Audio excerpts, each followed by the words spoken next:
So magandang araw sa inyong lahat. Ang atin pong klase na hindi ko po natalakay sa inyo ay ang klase natin tungkol sa mga pansariling salik sa pagpili ng track o kurso daan sa maayos at maunlad na hinaharap.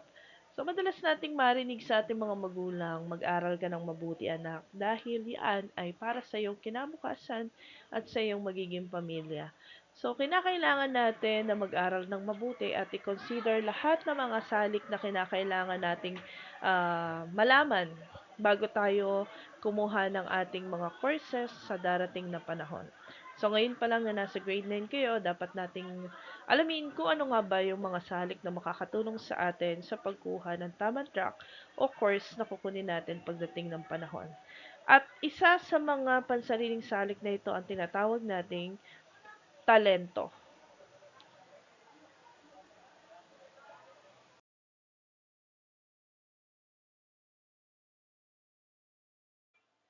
Ano nga ba ang talento? So, ito isang likas na kakayahan o galing na taglay ng isang tao.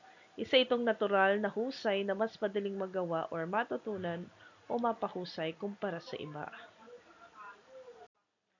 Ipinanganak na may hilig o galing ang tao pero maaaring paunlarin ito sa pamagitan ng pagsasanay.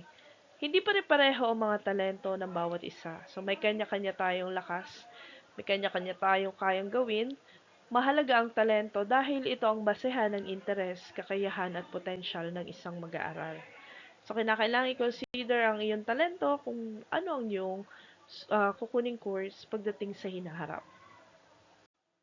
Ayon kay Dr. Howard Gardner, lahat ng tao ay may kanya-kanyang talento.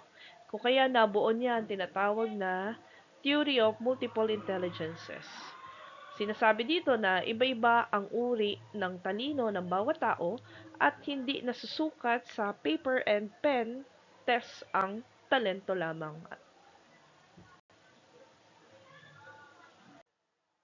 Sa, sa teorya ng multiple intelligences, binanggit niya dito ang 8 halimbawa ng mga talento na maaaring taglay ng isang tao. So, ang una dito ay ang tinatawag na verbal linguistic intelligence. Ito ay talino sa wika. Ang lahat ng mga tao na nagtataglay nito ay mahusay, magsalita at magsulat. Ano yung mga halimbawang trabaho na kaugnay ng verbal or linguistic intelligence? Manunulat, maaring ang mga taong may galing sa pagsasalita or public speaking, or pwede rin naman ang news reporting. Ang ikalawa na kasama sa theory of multiple intelligence ay ang tinatawag na logical mathematical intelligence. Ano nga ba ito? So, isa itong talino sa lohika at numero, mahusay sa pagsusuri, mathematics, ano? Ano mga halimbawang trabaho na kaugnay ng logical mathematical? Siyempre, siyentipiko at ang engineer. Marahil mayroon pa kayong ibang mga alam na mga trabaho na kinakailangan ng ganitong talino. So, nasa sa inyo na yon kung taglay nyo nga ba yung ganitong mga kakayahan o ganitong talento. Sunod dito ay ang visual or spatial intelligence. Ano naman ito? Talino sa imahen at espasyo. Okay, so ano ang kaya niyang gawin? Magaling sa drawing at pagde-design. Ano ang halimbawang trabaho? Arkitekto o pintor. Ang kasunod na halimbawa or kasama sa theory of multiple intelligence ay ang bodily kinesthetic intelligence. Ito ay talino sa paggalaw ng katawan. Ang taong may ganitong taglay na talino ay magaling sa sports at sa paggawa. Halimbawa nito ay syempre, ang mga atleta at saka ang mga mananayaw. Isa pang talino ay ang tinatawag nating musical intelligence. Ito ay talino sa musika. Mahusay sa tono at ritmo ang taong may ganitong talento. Anong halimbawa? Musician, composer, at marami pang iba. Isa ring kasama sa the theory of multiple intelligence ay ang tinatawag na interpersonal intelligence. Ang interpersonal naman ay masasabi nating talino sa pakikipagkapwa at taglay ng taong may ganitong talino ang mahusay na pakikipag-ugnayan sa iba. Anong halimbawa nito? Ang mga leader, guidance counselor, syempre teacher, businessman at marami pang iba.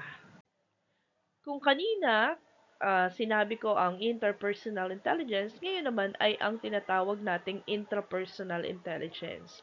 Ang interpersonal, mahusay sa pakikipagkapwa or tinatawag natin ang mga taong may ganitong talino na extrovert, samantalang ang intrapersonal intelligence naman ay ang talino sa pag-unawa sa sarili or malalim na self-awareness. Ito ay tinatawag din nating mga taong introvert or mas nakakakilos sila kung nag-iisa sila at sarili lang nila ang kanilang inuunawa. Ano yung halimbawa nito? Siyempre, ang mga psychologists at marami pang iba. Okay, ang sunod ay ang naturalist intelligence or talino sa kalikasan. So, mahilig sa mga halaman at hayop ang ganitong may talino. At ang halimbawa nito ay biologists, farmers, at marami pa ring iba. Kasama ang existential intelligence sa multiple intelligence sa si Dr. Howard Gardner. Bagamat hindi lahat ng version ng MI or multiple intelligence ay opisyal na naglalagay nito dahil ito ay isang uri ng katalinuhan o kakayahan ng tao na nakatuon sa pag-unawa sa sarili, sa buhay at kahulugan ng pag-iral.